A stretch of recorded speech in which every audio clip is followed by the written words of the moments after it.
Welcome back to the Deep Dive. Today we're opening a file that I think keeps most of our listeners awake at night. In fact, if you're listening to this on your commute, or even worse, while you're trying to answer emails at 10 p.m., this one is specifically for you. We are talking about the holy grail of modern existence. Oh, boy. Work-life balance. The white whale, the thing we're all chasing but never quite seem to catch. Exactly. And I think the standard story, the one we tell ourselves, is that we are uniquely broken. Right. We look at our smartphones, we look at Slack, we look at the fact that our boss can reach us literally anywhere, and we think, this is it. Technology has ruined us. We are the burnout generation. It feels incredibly specific to right now, doesn't it? The whole idea that we're tethered to the office by this, this invisible electronic leash. Right. And this is why I was so excited to go through the research stack you brought today. You were suggesting that we're completely wrong about the timeline. This isn't just a millennial burnout issue or a Zoom fatigue issue. You're telling me that this struggle, this fight to draw a line between labor and life, it's actually one of the oldest tensions in human history. It is absolutely fundamental. I mean, if you look at the sources we have today, and they range from, ancient philosophy texts to medieval monastic rules all the way to modern sociology, you see that human beings have been arguing about where work stops and life begins for at least 2,500 years. Wow. We've been trying to negotiate this treaty between our productive selves and our private selves since long, long before the iPhone ever existed. That is simultaneously comforting and incredibly depressing. It means we haven't managed to solve it in 2.5 millennia. Well, you could say the nature of the battle changes, but the war remains the same. Yeah. And before we really jump into the history, which gets really fascinating when we look at how the idea of time itself was basically invented, I think it is crucial that we actually define what we're talking about. Because work-life balance has become such a buzzword, it's almost lost its teeth. Yeah, it's something you see on a corporate values poster, right next to a stock photo of someone doing yoga on a mountain. Exactly.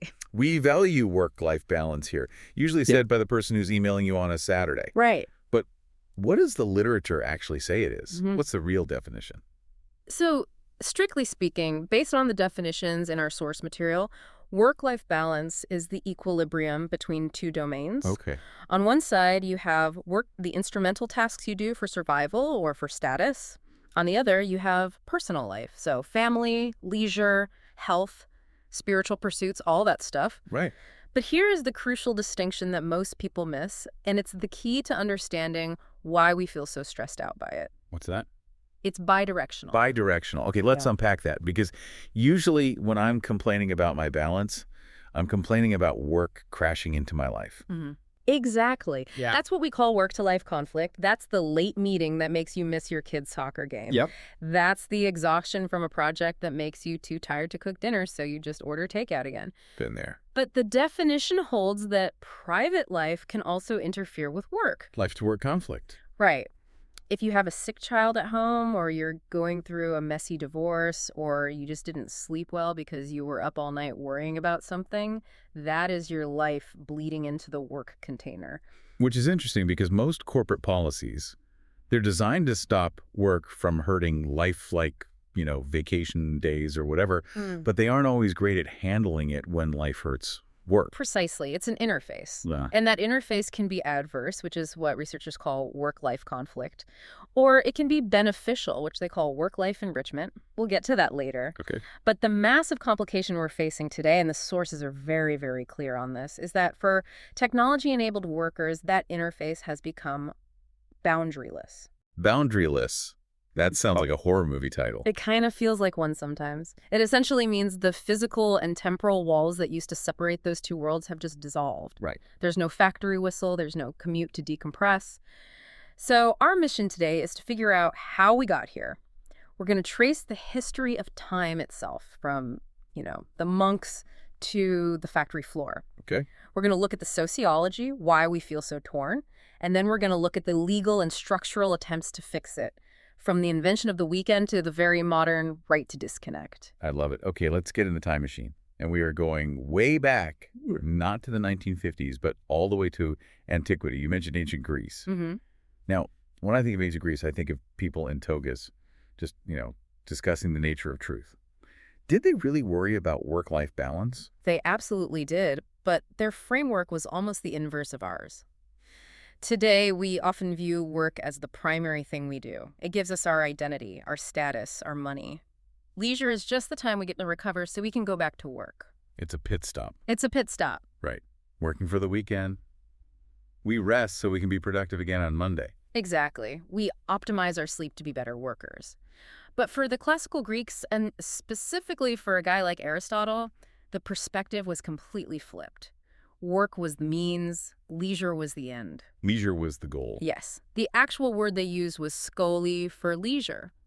And strangely enough, skoli is the etymological root of our word school. Wait, really? School comes from the word for leisure. That's incredibly ironic considering how much work school feels like for most kids. It is ironic now, but you have to understand what Aristotle meant by leisure. He didn't mean chilling out. He didn't mean lying on the couch watching Netflix. Or the Greek equivalent, which I guess would be watching a play by Sophocles. Right, exactly. It wasn't just checking out. So it wasn't passive. No, not at all. Schola was the condition for ethical cultivation. It was the time you spent learning, contemplating, participating in civic life, and basically becoming a better citizen, a better human being. Wow.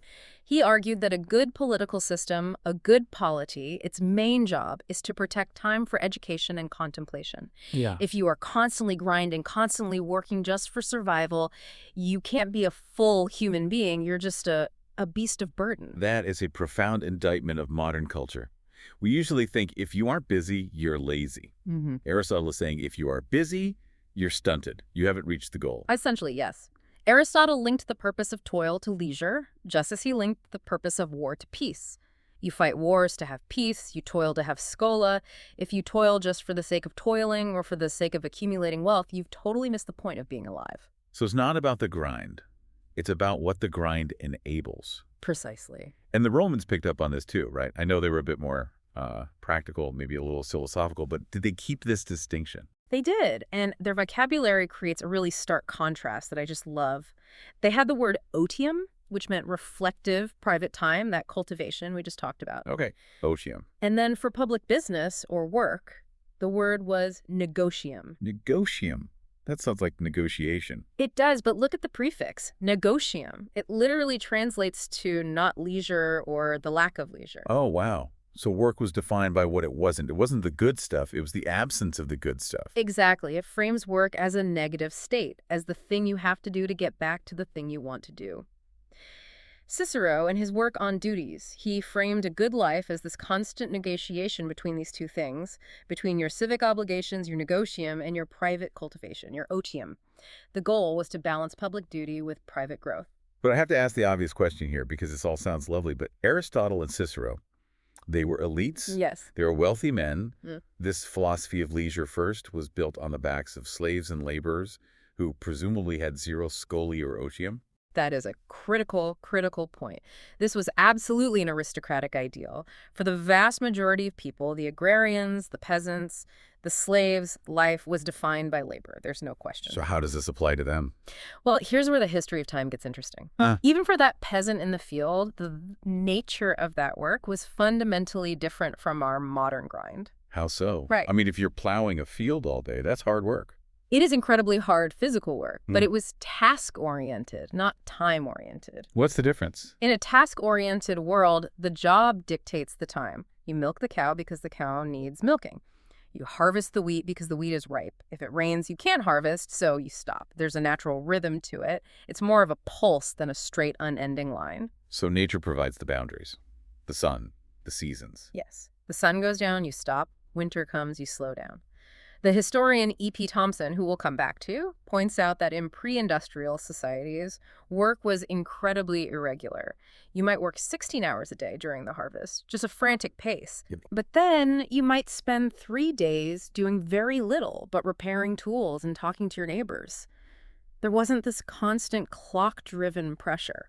So the concept of being late didn't really exist in the same way. Not in the minute-by-minute sense. You can't be late to milking a cow in the same way you can be late to a 9:00 a.m. Zoom meeting. The cow is still there. Okay, so that's the ancient and agrarian world. Let's move forward.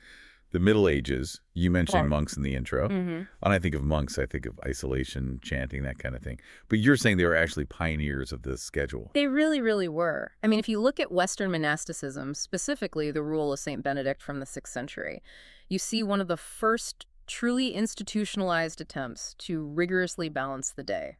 And what did that balance look like? Was it just all prayer? No, it was a strict division. The rule prescribes specific hours for the divine office, which is prayer, but also specific hours for reading and study, and crucially specific hours for daily manual labor. So they actually mandated labor. I thought monks just prayed and read old books. No, idleness is the enemy of the soul was a core tenet of the Benedictine rule.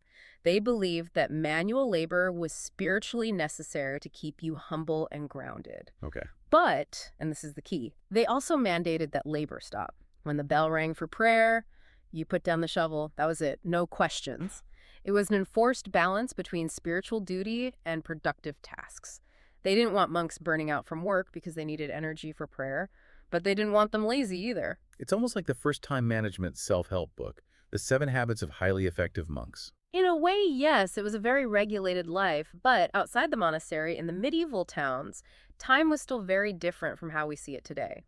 This is where historians distinguish between church time and merchant's time. What's the difference between those two? Well, church time is cyclical. It's organized around feasts, fasts, saints' days. You have the church bells ringing for prayer at certain times of day. It's a rhythm dictated by the religious calendar. But as commerce started to rise in the late Middle Ages, you get the emergence of merchant's time. Time is money. Exactly. All of a sudden, merchants need to coordinate. You have market days, contracts with deadlines, delivery times. Time becomes a commodity to be measured and sold. But even then, for the vast majority of people, labor and rest still varied by your estate or class, and by the season, there was no rigid, universal, daily clock ticking seconds away. And this brings us to the villain of our story, or at least the turning point where everything changes, The Industrial Revolution. the moment the clock takes over. We have to return to E.P. Thompson here. His analysis, Time, Work Discipline, and Industrial Capitalism is. It's just essential reading on this. His argument is that the factory changed the very nature of time itself. It shifted us from that old task orientation to timed labor. How does that shift actually happen? What's the mechanism? Think about the economics of it. Before the factory, a weaver might own their own loom. They work at home. If they want to get drunk on Monday and then work double on Tuesday, they can. Their time is their own. Right. But in a factory, the employer has invested a massive amount of capital in machinery. Steam engines, power looms, these things cost a fortune. And those machines need to run. They can't just sit there. Those machines need to run constantly to be profitable. Idleness in a machine is lost money. So employers needed to synchronize human labor to the machine. They use bells and clocks to discipline labor. Discipline labor. That sounds so ominous. It was a massive behavioral modification program on a societal scale. Thompson documents how this redefined concepts like lateness and idleness. In an agrarian society, lateness is a fuzzy concept. In a factory, 5 minutes late means the production line stops, and that costs money. So the clock becomes the boss. The clock becomes the moral authority. Employers actually laid moral guilt on workers. Time is money, idleness is sin, all those Benjamin Franklin-style proverbs. They had to crush the old, natural, irregular habits. There's a famous tradition from that time called Saint Monday. Saint Monday. I assume that's not a real saint in the Catholic canon. No, definitely not. In the early industrial period, workers like shoemakers, tailors, colliers, they would get paid on Saturday, drink all day Sunday, and then just not show up on Monday. They would claim they were observing Saint Monday. The original 3-day weekend. I like it. It was, but it was erratic, and factory owners absolutely hated it. They spent decades fighting to eradicate Saint Monday and impose a rigid 6-day, 12 to 14-hour schedule on the workforce. And let's be clear about those hours. Yeah. We aren't talking about a long day at the office answering emails. We are talking about physically destroying the human body. We are talking about 14, sometimes 16 hours a day. Children working in mines and factories. It was a total colonization of life by work. The boundary was effectively gone. You slept and you worked. That was it. Which brings us to the pushback. Because human beings can only take that for so long before they snap, before they organize. Enter Robert Owen. He was a Welsh textile manufacturer, so a capitalist, but he was also a utopian socialist and a social reformer. In 1817, which is way earlier than most people think, he coined a slogan that became the rallying cry for the labor movement worldwide for the next 100 years. What was the slogan? 8 hours labor, 8 hours recreation, 8 hours rest. It's so simple. It's Right. elegant. It's a perfect pie chart of the day. It is. It's incredibly elegant. And notice the word recreation. He didn't just say time off. He implied recreation, a time to rebuild yourself, to be human. It's almost a callback to Aristotle's Scylla. But it took a long time to actually get there, didn't it? I mean, Owen said that in 1817. When did it actually become real for most people? It was a century-long fight, bloody strikes, union organizing, a lot of struggle, but a major turning point came from a very unlikely source in the early 20th century, Henry Ford. The car guy. The car guy. In 1914, Ford shocked the entire industrial world. He reduced shifts in his factories from 9 hours down to 8 hours, and he more than doubled the pay to the now famous $5 day. Now, was he doing this out of the kindness of his heart? Was he a secret socialist? Not exactly, no. Ford was a very shrewd businessman. He realized that the turnover rate on his assembly lines was astronomical, something like 370% a year. Wow. The work was brutal, repetitive, just soul-crushing. People would quit constantly. By shortening the day and raising the pay, he stabilized his workforce. He cut his turnover costs dramatically. So this is an efficiency play. Partly. But he also had a broader economic theory. He realized that if he wanted to sell mass-produced cars, he needed a mass market. He needed a working class that had both the money to buy the cars and, crucially, the leisure time to actually use them. That is the key connection, isn't it? You can't take a Sunday drive if you're working 7 days a week. Exactly. Ford helped normalize the idea that shorter shifts could actually lead to better economic outcomes for everyone, what was called the economy of high wages. And then, following World War I, this started to get codified internationally. The International Labor Organization, the ILO, was founded, and their very first convention, back in 1919, set the standard. 8 hours a day, 48 hours a week. And in the U.S., this eventually becomes law with the Fair Labor Standards Act, right? The FLSA. Yes, the FLSA of 1938. This is a monumental piece of legislation. It established the federal minimum wage, but for our purposes, it established the 40-hour work week as the national standard. But it didn't ban working more than 40 hours, did it? Because I know plenty of people who work way more than that. No, and that's the cleverness of the mechanism. It didn't forbid long hours, it just made them expensive for the employer. It mandated premium pay time and a half for any hours worked over 40. So the logic was, we're going to make it painful for the employer to overwork you. A financial disincentive. Correct. The goal was to discourage long weeks and, in the context of the Great Depression, to spread the available work among more people. The logic was, if it's cheaper to hire a second person than to pay one person overtime, you'll hire the second person. So by 1940, we sort of have it. The modern structure is in place. We have the clock, we have the 8-hour day, we have the weekend. Balance is structurally there, at least on paper. On paper, yes. But fast forward to the late 20th century, and it feels like the wheels start falling off again. This is where we see what's called the sociological turn. The conversation moves away from just arguing about hours worked and starts looking at the social and especially the gender dynamics of those hours. And one of the biggest voices here is Juliet Schor with The Overworked American. Yes, that book came out in 1992, and it was a bombshell. Schor presented a ton of data showing that working hours in the U.S. had actually risen significantly over the previous decades, despite productivity going through the roof. That's the paradox, isn't it? Yeah. Technology was supposed to save us time. We have dishwashers, we have computers, we have email. We should be working 15-hour weeks by now, as John Maynard Keynes famously predicted back in the 30s. We should be. So why did Schor say we were working more, not less? She pointed to a combination of cultural and economic pressures, what she called the cycle of work and spend. We worked more to buy more. The standard of living expectations just kept rising. We wanted the bigger house, the second car, the nicer clothes, the international vacation. So we traded that potential leisure time for more consumption. We bought the really nice car, but now we have to work constantly to make the payments on the car, so we don't actually have any time to drive the car. It's the hamster wheel. And while Schor was looking at the economic pressure to work more, Arlie Russell Hochschild was looking at the domestic pressure. Her book, The Second Shift, is absolutely foundational here. I've heard this term, the second shift.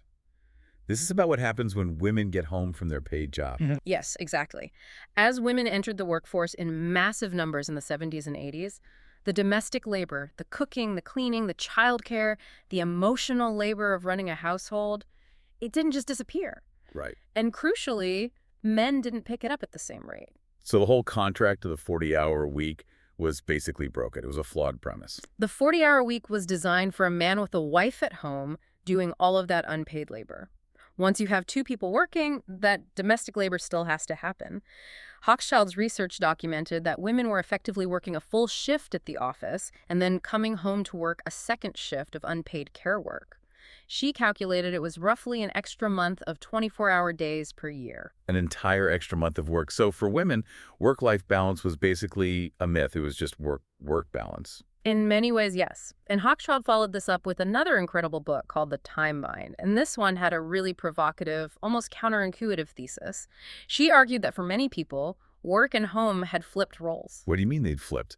She observed that the workplace had, for many, become a place of social connection, clear goals, and positive recognition.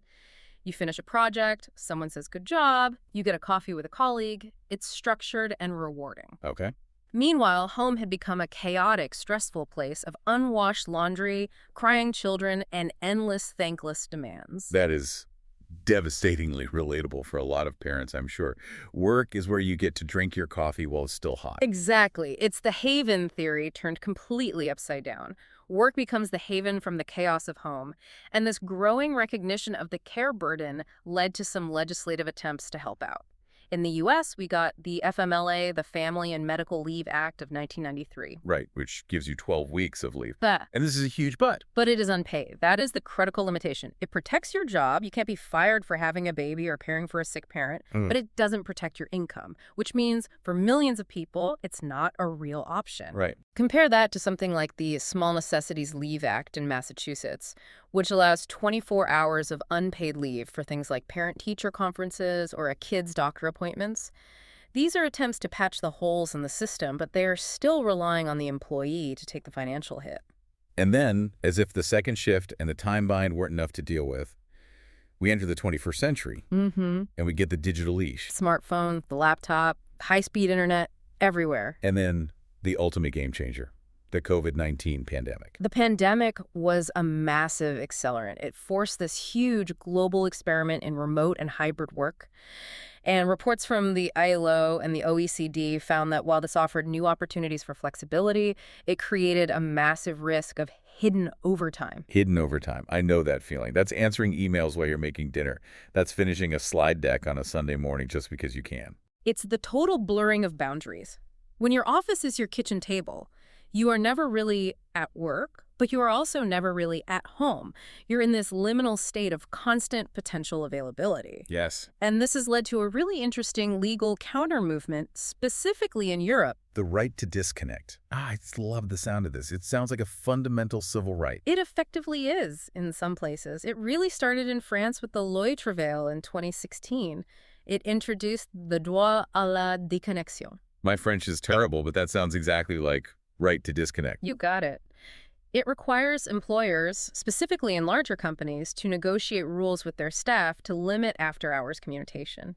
It's not a blanket ban on sending an email, but it forces the conversation. It says, we must agree on when work officially stops. And Spain followed suit with this. Yes, in 2018, Spain created a statutory right to digital disconnection. It basically says you have a legal right not to answer that email or that Slack message outside of your established working hours. That is just wild to think about from a U.S. perspective. A legal right to ignore your boss on a Saturday? It signals a societal recognition that the technology is inherently invasive. It treats the smartphone as a potential intruder in the private sphere of the home. The UK and the EU are also pushing really hard on flexible working rights. In the UK, as of 2024, the right to request flexible working is a day one entitlement. So you don't have to earn it over years of service. You can ask for it immediately. Correct. And then there is the most ambitious experiment of all, the 4-day workweek. We all saw the headlines about that big UK pilot in 2022. It was huge. It was a massive trial with the University of Cambridge involved in the research, and the results were fascinating. They found that moving to a 4-day week with no cut in pay dramatically reduced burnout and stress. Okay, that makes sense. It also lowered turnover. But crucially for the skeptics company, revenue remained stable or even improved slightly. Stable revenue with 20% less time. That goes right back to the productivity paradox. We are wasting a lot of time just pretending to work or being present. Or we're just so exhausted by the fifth day that we aren't working efficiently anyway. If you are burned out, you make mistakes, you work slower. The trial showed that a rested, focused workforce can get the same amount done in less time. And did the companies stick with it? Most of them did. The vast majority of firms in that trial decided to keep the 4-day week permanently after the pilot ended. It suggests we might be on the cusp of another Robert Owen moment, another fundamental redefinition of the standard work week. I want to pivot now. We've done the history, we've done the laws, but I want to get into the head. I want to get into the psychology of this. Why does it feel so hard? Even if I have a standard 9-to-5 job, why do I feel so torn all the time? You have some theoretical frameworks that explain this feeling. Yes. And to understand the feeling of being torn, we can talk about the boundary border spectrum. But the theory that I think resonates most powerfully, and the one that really made me go, aha, when I first read it, is the concept of greedy institutions. Greedy institutions. I love that term. It sounds sinister. Who came up with that? It comes from the sociologist Louis A. Kosar, and he defined a greedy institution as any institution that demands total commitment and loyalty from its members. Total commitment. Yes, it actively discourages you from being involved elsewhere. It wants to build a wall around you and absorb your entire identity. So like a cult or something. A cult is a classic extreme example, or a religious order like a monastery. But Kuzar also included things like the military, elite sports teams, academia, and senior management in corporations. Jobs that own you. Jobs that own you. They want your soul, not just your time. They use language like, we're a family here, or we need people with passion. They try to erase the line between your personal identity and your job title. Okay, so the modern workplace, especially in certain fields, is a greedy institution. But here is the absolutely crucial twist for our conversation. The family can also be a greedy institution. Oh, absolutely. Especially today, I can see that. Right. If you look at the culture of intensive parenting that has developed in the last 30 years, this idea that you need to be constantly optimizing your child's life, driving them to every activity, helping with every piece of homework, ensuring they have every advantage. The modern family has become just as demanding of total loyalty as the most demanding workplace. So the modern conflict is that we are trapped between two greedy institutions. Exactly. The modern workplace wants 100% of you. The modern family wants 100% of you. And the math doesn't work. You don't have 200%. You do not. And when you are squeezed between two greedy forces, like a mother who is also a soldier, or a PhD student who's also a parent, or just a regular corporate employee with kids, the conflict intensifies to an unbearable degree. You feel guilty when you are at work because you feel you are failing your family. You feel guilty when you are with your family because you feel you are failing at work. Because both sides are telling you that anything less than 100% commitment is a betrayal. Precisely. A 2020 LinkedIn analysis that's in our sources showed that employees with poor work-life balance, those caught in this greedy trap, are 4.4 times more likely to report being burned out. It isn't just that they're tired, it's that they are being psychologically torn apart by these conflicting loyalties. That makes so much sense. It's not just, I'm busy. It's, I'm failing everyone all the time. Right. And there are other theories about how we try to handle this. There's compensation theory, which was developed by Piotrkowski in the late 70s. It suggests we look to one domain to fix what's wrong with the other. If my work is boring and unfulfilling, I need my home life to be thrilling and meaningful. Or, going back to Hochschild's time bind, if home is chaotic and stressful, I need work to be calm and orderly. Exactly. And then there's the opposite idea, segmentation theory, which is the belief that work and family are, or at least should be, totally separate domains that don't influence each other.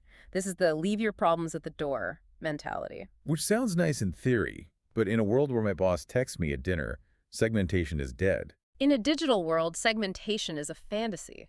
The boundaries are porous by design now. Yeah. We can't pretend they're airtight compartments anymore. It's interesting to look back at the theory of structural functionalism from a historical perspective. This was the mid-20th century idea that justified the separation, right? Yes. This is the old historical theoretical basis for these separate spheres ideology. The theory argued that households and society work best when there's a clear division of labor. Men do the instrumental tasks, earning money, being out in the world, and women do the expressive, work-nurturing emotional support, running the home. Which we now recognize as being incredibly limiting and also just factually wrong for a lot of history, especially for working-class families where women have always worked. Exactly. It was a theory that justified a very specific historical moment, the 1950s American suburban ideal, but it doesn't map onto the reality of modern dual-income households, single parents, or same-sex couples. It's an outdated map for a completely new territory. So we have all this conflict. We have greedy institutions fighting over our souls. Is it all bad news? Is there any good news in any of this research? There is. This is where researchers differentiate between work-family conflict, which we've been talking a lot about, and work-family enrichment. Okay, let's do the bad news first so we can end on a high note. What are the specific types of conflict that the research identifies? Greenhouse and Butel, two major researchers in this field, identified three specific sources of conflict. The first is the most obvious: time-based conflict. Physically, you cannot be in two places at once. Simple physics. Right. I can't be at the board meeting and the school play at the same time. Right. The second is strain-based conflict. This is where the stress from one role drains your energy so you perform poorly in the other. You had a terrible, stressful day at work, your cortisol is spiked, so you come home and you're short-tempered and irritable with your partner and kids. Or the reverse. You are up all night with a crying baby, so the next day you're exhausted and you make a critical mistake on a spreadsheet at work. Exactly. The strain transfers across the boundary. But the third one is the most fascinating to me: behavior-based conflict. This happens when the behavior that is required for success in one role directly fights with the behavior required in the other. Can you give me an example of that? Okay. Imagine you're a trial lawyer or a high-stakes corporate negotiator. To succeed in that role, you might need to be aggressive, unyielding, objective, maybe even a bit cold. Emotional detachment is a professional asset. Right. But if you bring that exact behavior home to your toddler who just fell down or to your spouse who needs emotional support, it's a complete disaster. You have to code switch. You have to change persona. You have to code switch constantly. You have to take off the lawyer armor before you walk in the front door. And that code switching is exhausting. It takes a huge amount of mental energy to change your entire personality at 6:00 p.m. every day. That explains the decompression time people need after work. That commute time, or just sitting in the car for 10 minutes. You need a minute to switch characters. Exactly. But now for the good news: work-family enrichment. This is the flip side. It's the idea that participation in one role can actually generate resources and skills that help you in the other. So how does work help family, besides the obvious, the paycheck? Well, there's skills transfer. Maybe you learn project management skills at work that help you organize a chaotic household. Maybe you take a conflict resolution course for your job that helps you handle arguments with your teenager better. Okay, that makes sense. Or even simpler, success at work can give you a sense of self-efficacy and confidence that makes you a happier, more patient, more engaged parent. And the reverse. How can family help your work life? Oh, absolutely. The emotional support you get from your family can be a powerful buffer against workplace stress. If your boss yells at you, but you go home to a supportive partner who listens, you bounce back faster, you're more resilient. Right. And frankly, having a family can give you perspective. It's just a job perspective. Yeah, right. You realize that the quarterly report isn't actually life or death because you have this other life that matters so much more. And that perspective can actually make you a better leader because you're less reactive, less anxious about small setbacks. So if we want more of that enrichment and less of the conflict, what do? Is it all just up to me to be better at yoga and time management and code switching? No, and I want to be very, very clear on this. Individual solutions to structural problems usually fail. The research is overwhelming that organizational support is crucial. It's not just about having a policy written down in the HR handbook somewhere. It's about active supervisor support. The manager matters a lot. The manager is the gatekeeper to balance. Studies show that specific supportive behaviors from a direct supervisor correlate directly with lower employee conflict and stress. If your boss says, "I see you have a dentist appointment on your calendar, go take care of it, don't worry about it," that reduces strain massively. Yeah. If your boss says, "Why weren't you online at 2:06 p.m.?" that increases strain. It's that simple. And what about coworkers? Does that matter too? Yes, informal coworker support is huge. Just having someone who will say, "Hey, I'll cover for you, go pick up your kid," or just, "How is your mom doing after her surgery?" That social resource creates a buffer against burnout. At the end of the day, we're social animals. We need to feel that the tribe at work has our back. So we've covered a massive amount of ground here. We've gone from the Greek concept of skole all the way to the medieval bells, to the factory clock, and now to the greedy institutions of the 21st century. It's a long and winding journey of humanity, just trying to figure out how to live a good life. If we have to summarize the big takeaway from all this, what is it? I think the summary is that work-life balance isn't a static thing you achieve, like finishing a marathon and then you're done. It's not a destination you arrive at. Right. It is a constant dynamic process of boundary management. And historically, every time the nature of work changes, from the field to the factory, from the factory to the office, from the office to the cloud, we have to renegotiate those boundaries all over again. And right now, we are in the middle of a massive renegotiation because of technology. Exactly. We are trying to apply factory era rules, like the 8-hour day, to a digital reality where work can happen anywhere, anytime. The old freebies don't work anymore. Which brings us to our final thought. We always like to leave the listener with something to chew on. Okay, so here is what I'm thinking about. We talked about the right to disconnect laws in Europe. Right. And we talked about Lewis Coser's theory of greedy institutions. Mm. If work and life are indeed two greedy institutions, that will naturally, by their very nature, devour as much of our time and energy and loyalty as we let them.